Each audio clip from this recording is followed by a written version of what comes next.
salut à tous, c'est l'élevage de Théo et Dimitri. Aujourd'hui on se retrouve pour une nouvelle vidéo où on risque de vous parler que des pékins. Alors c'est pas sûr parce qu'on va voir combien de temps dure la vidéo, sinon vous aurez les autres poules. Mais là on va vous parler pékins, des dindes et du pan. Voilà, si vous êtes toujours sur Facebook, petit rappel, suivez-nous sur Facebook. Normalement vous avez déjà entendu parler du pan et de ses petites aventures. Donc là on va s'approcher tout de suite des pondoirs, comme ça on sera un petit peu à l'abri, on s'entendra parler. Et après on s'approchera des poules, je vous expliquerai un petit peu le bidouillage qu'il y a cette année. Donc là vous avez le pondoir pour le moment, puisque les poules pékins vont déménager. Je t'invite Théo à te mettre à 4 pattes.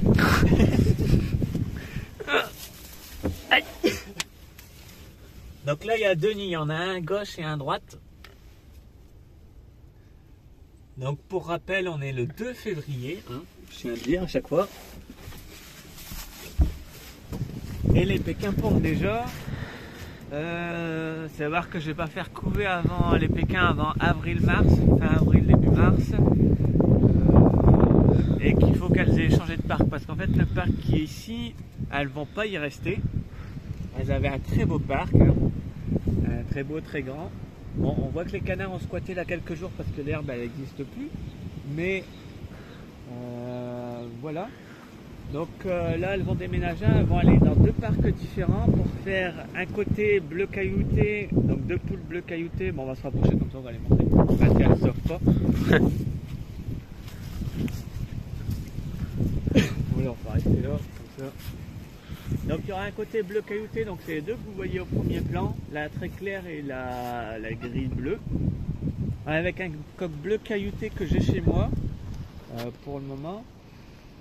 Alors les deux poules sont pas issues de sujets d'exposition, mais on fera avec pour cette année. Et lui le coq est issu, donc c'est pas celui-là, c'est le bleu que j'ai chez moi, lui est issu d'une souche hollandaise. Et au niveau des pékins, les Hollandais sont très bien notés, donc ils risquent de m'apporter un petit peu de bonus sur ces poules là. Et je vais aussi essayer de le laisser pendant 1 à 2 semaines avec les poules noires qui sont derrière pour rajouter du bon sang dans cette souche là aussi. Donc voilà. Et sinon après derrière vous avez un petit coq noir qui vient de chez moi et qui lui est issu d'un beau coq pékin noir. La mère était pas top, c'est la cailloutée qui est là. Elle est pas terrible au niveau standard, mais ça a fait des petites poules. J'ai amené une poule en exposition, elle a fait 92, donc c'est déjà pas mal. À savoir qu'elle était encore très jeune, donc voilà. Ensuite, que je me trompe pas, vous avez la frisée, donc juste à côté de la cailloutée, qui elle est issue d'un élevage qui fait des expos aussi. Je l'ai eu assez jeune, donc j'ai pu la baguer. Je l'ai amenée en exposition, elle a fait 94, donc c'est déjà une très bonne note pour une poule pékin, on va dire de travail. Ensuite vous avez la poule pékin qui est derrière le coq. Elle c'est un mélange de tout n'importe quoi, je l'ai trouvé chez des gens qui faisaient de la pékin mais avec des couleurs mélangées, donc je sais jamais ce que ça va me sortir comme jeune, mais je la laisse dedans parce que comme ça me fait une poule en plus si jamais ça peut sortir quelques beaux jeunes, voilà. Et ensuite vous avez la poule pékin lisse, donc qui est dans le coin au fond à droite, qui elle est de la même souche que la première poule pékin frisée. Elles viennent du même éleveur, donc le monsieur qui fait aussi des expositions. Je l'ai donc eu au même âge, je l'ai amené en exposition, elle a fait 96. Et à savoir que celui qui a gagné, parce qu'il n'y avait pas assez de poules pékin pour faire un championnat que pour poules pékin, donc ils avaient rassemblé toutes les poules naines. Et à savoir que la poule qui a gagné juste au-dessus, elle a fait 97, et que la mienne a perdu des points juste parce que la mue n'était pas finie. Donc le juge m'a dit qu'il y avait moyen qu'elle aurait pu être première si jamais la mue était finie. Mais elle était encore jeune, donc forcément toutes les plumes n'étaient pas faites. Donc on verra si tu fais une exposition, tu peux gagner. Bah on va espérer. On va espérer, mais c'est sûr que l'année prochaine, les deux poules pékin qui sont baguées et qui peuvent aller en expo, c'est sûr qu'elles y vont. Le coq, si je me trompe pas, je l'ai pas bagué parce que je pensais pas le garder. Et voilà, comment se faire avoir, hein. J'aurais dû le baguer, surtout qu'il me restait des bagues. Mais donc il me servira juste en tant que reproducteur. Il est pas trop mal, mais il est pas exceptionnel. Son père que j'avais était plus beau. Donc là il me servira de remplacement. Et comme je veux mettre le coq hollandais aussi avec les poules noires, ça me permettra d'augmenter un petit peu la souche. Donc voilà, c'est du travail à faire là-dessus. À savoir que moi l'objectif cette année c'est Pékin pour aller en expo et pourquoi pas essayer de frôler un titre ou 2 ou 3. Non, plutôt 2 parce que pour cette année on n'a que 2 expos proches de chez nous et je tenterai peut-être l'exposition spéciale Poule Pékin et Cochin, mais c'est pas à côté donc il faut que je vois s'il y a d'autres personnes qui vont pour faire un groupage pour que ça coûte moins cher. Donc voilà.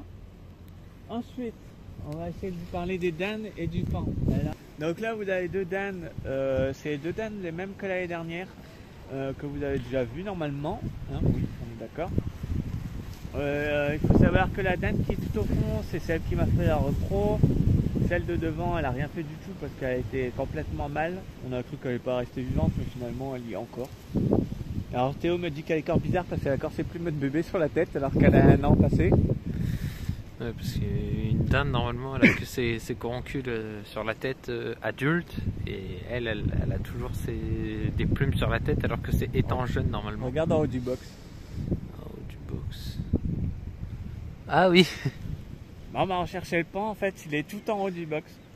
Alors il faut savoir que je lui ai coupé une aile pour plus qu'elle s'envole. Alors je l'ai un peu flou mais je l'ai quand même, je pourrais mettre une petite flèche, bah là on le voit bouger de toute façon. Mais il faut savoir que je vais couper une aile. Alors moi, mon père et puis le propriétaire d'ici m'ont dit ah coupe une aile, il va jamais s'envoler, nanana. Moi je leur ai dit vous allez voir qu'elle va se barrer. Elle est restée là un bon moment. Elle a eu sa mue donc elle a fait ses plumes et elle s'est mise à se sauver partout. Elle s'est perchée dans le grand chêne qui est derrière nous, quasiment tout en haut. Hein. Donc le chêne qui est là. Donc quasiment tout en haut elle était, hein, je pourrais, Théo pourra peut-être vous incruster une photo. Ouais. Je te l'ai envoyé. Je vois la photo. Donc voilà. Et puis là je lui avais recoupé une aile, ça fait une semaine qu'elle était montée nulle part, qu'elle n'essayait pas de se sauver. Bon il faut voir que apparemment c'était le temps d'une semaine quoi. Un paon c'est comme une dinde, t'as beau lui couper l'aile le plus court possible. Et ben moi tu vois les dindes je suis pas embêté. Bah c'est parce que t'en as une bizarre et une qui est, comment on appelle, con. Non. Non, elle est jointée. Oui, voilà. Non, mais donc j'en ai une qui est jointée, mais il faut savoir que la bizarre, elle se sauve quand même dans le parc des Pékins. On a perdu Théo en fait là. Moi j'essaie de lui parler, mais lui, il est plié. Donc il faut savoir que la bizarre, donc celle qui est à gauche, hein, elle n'est pas jointée, donc elle peut se sauver. Et en fait, si je lui coupe ses plumes, elle se sauve pas. Et quand je lui coupe pas, elle se sauve. Donc voilà un petit peu. Donc ce que je vous propose, c'est qu'on se retrouve au niveau du futur parc des Pékins. Parce que je n'allais pas dire nouveau parce que c'est pas encore commencé. Mais du futur parc des Pékins qui doit être terminé pour la fin du mois. Voilà, à tout de suite. Alors là, on se retrouve au niveau du parc des Pékins. Donc, alors, le parc des Pékins, le futur parc des Pékins. T'es pas assez grand, Théo. Et du coup, explication d'explication. Là, il faut suivre. Il faut brancher les neurones. Et si vous comprenez pas quelque chose, vous retournez un petit peu en arrière pour comprendre.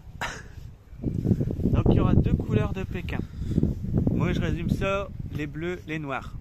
Même s'il y a du caillouté, du pas caillouté, du machin, on résume comme ça. Le principe, c'est que les noirs seront à droite, donc de ce côté-là. Donc le parc, on va rapprocher un peu comme ça au moins on va le voir. Le parc, ce sera toute la zone qui est ici. Alors, un grand carré quand même. Il y aura 4 poules et un coq. Voilà, et le poulailler, ce sera celui qui est ici. Donc il y a du travail. Hein. Il y a du travail à prévoir, donc il y a le toit et puis les contours à faire, mais on a une base déjà. Ensuite, de l'autre côté, il y aura les bleus. Mais alors là, on ne sait pas trop encore comment on va faire le parc parce qu'il y a l'endroit où on brûle. Donc le parc risque d'être un peu plus dans l'ombre, je pense. Voilà, et le poulailler, c'est celui-ci. Alors on va peut-être garder les côtés avec la bâche, comme ça va chauffer en hiver un peu avec le soleil.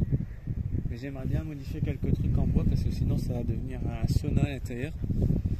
Et cet été, pendant la couvaison, on va pouvoir manger des poussins grillés directement dans l'œuf. C'est clair. Et ensuite il y a la partie du milieu. Là il y a tout à faire. Parce que je veux mettre donc des palettes au sol, enfin faire un plancher et une toiture. Et au fond, je vais faire des cases style clapier pour mettre les poules avec les poussins au début, dans les 3 premiers jours. Et ensuite, elles iront à terre pendant 1 à 2 semaines et ensuite elles retourneront dans le parc avec les autres. Comme ça, les poussins seront assez grands pour pas se sauver du parc et assez solides pour pas avoir trop froid. Même si moi mes pékins ont toujours été en extérieur, donc le froid c'est pas un problème.